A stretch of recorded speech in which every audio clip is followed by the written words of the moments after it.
That's right, the show where we talk about green. For the rest of us. Yeah, you, me, and anyone else who drives an SUV. No judgment here, we both own one. Both eat fast food.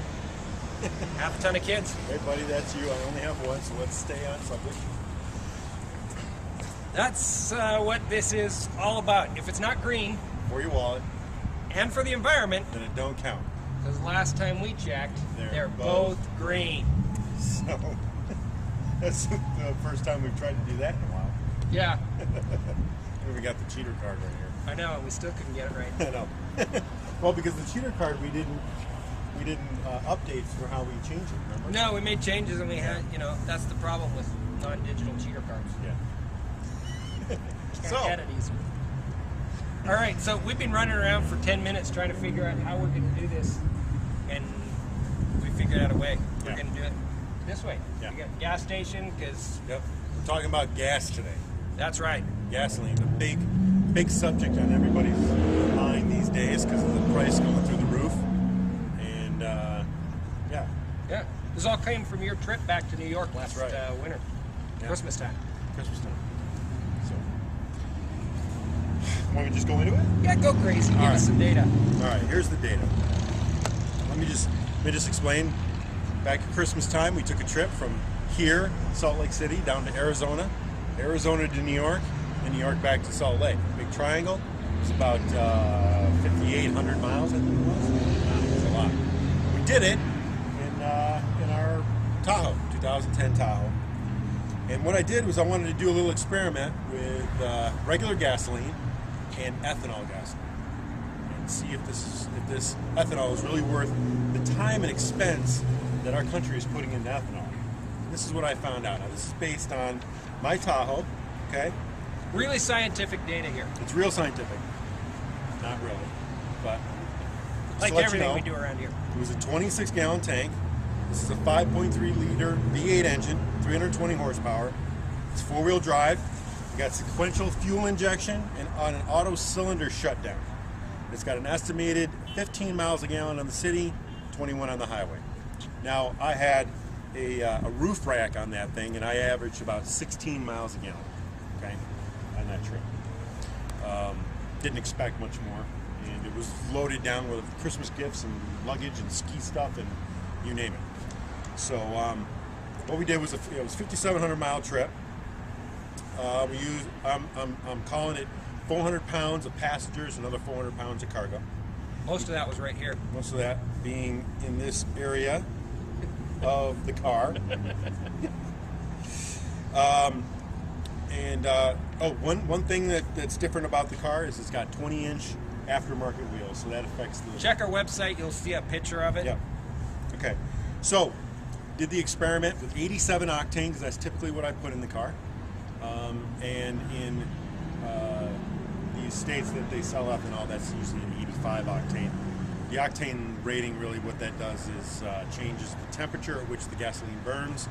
A higher octane rating means it burns hotter and it cleans your engine. So if you have a high performance engine that needs to be on, not knocking the paint, then you use a 93 versus a typical car. You can use an 87 or an 85 and you're fine.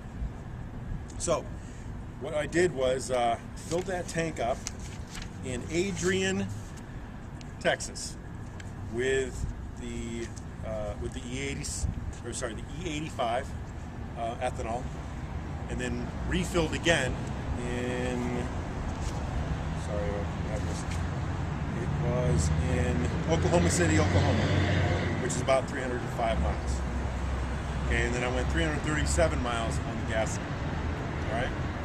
I chose that stretch because it was a fairly even stretch of land, fairly same elevation the entire way, so that I could get a good comparison. I didn't want to go in the hills of the Ozarks and have that skew. All right. So this is what I got from the 87 octane gasoline. It was $2.84 a gallon.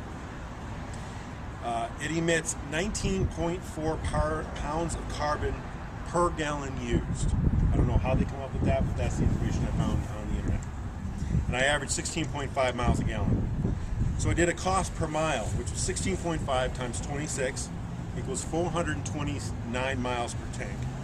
At 284, 26 gallons, it's $73.84 per tank. Divide that by the 429, it costs 17 cents per mile to operate on 87 gasoline. The emitted carbon per mile is 19.4 times 26. It's 504.4 pounds of carbon per tank, which means it emitted 1.17 pounds of carbon per mile.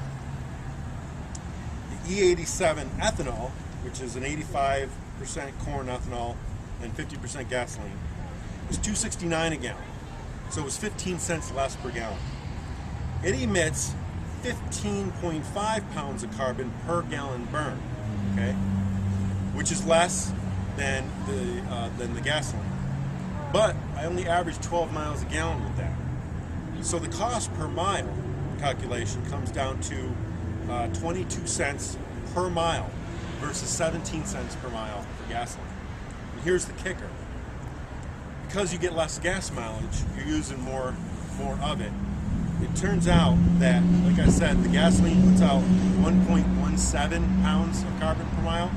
Ethanol puts out 1.29 pounds of carbon per mile. Ouch. So, the ethanol costs slightly less, but you get a far less gas mileage, and it puts out more carbon per mile. I'm calling this one a loser.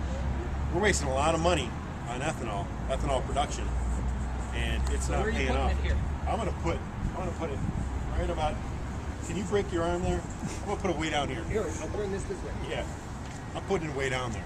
Wow, that's pretty brown. Yeah. So what I'm hearing is that 4 out of every 12 rows of corn in this country is going toward ethanol. Sorry. 4 out of every 12.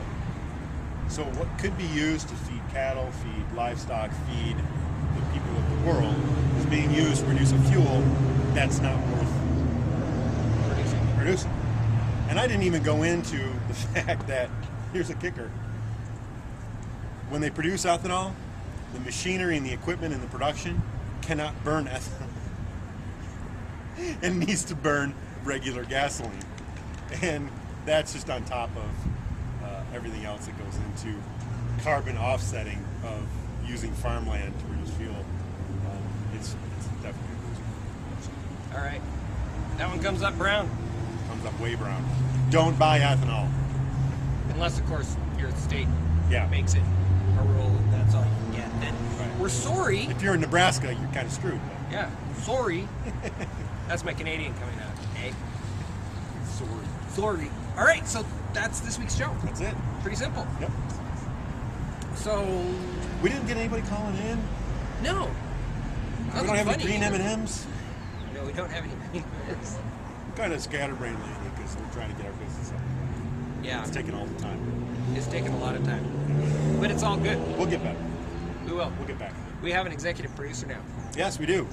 Behind the camera, Adrian. executive producer, Adrian Dominguez. Way to go. Wave high in front of the camera like this. There's Adrian.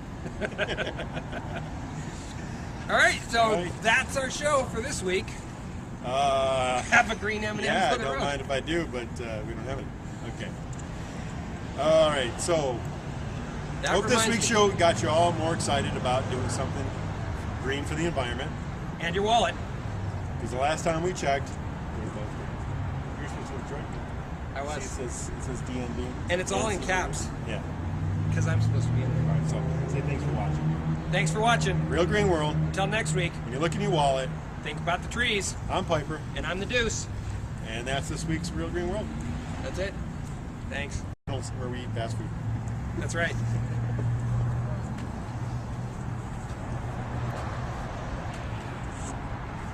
See ya.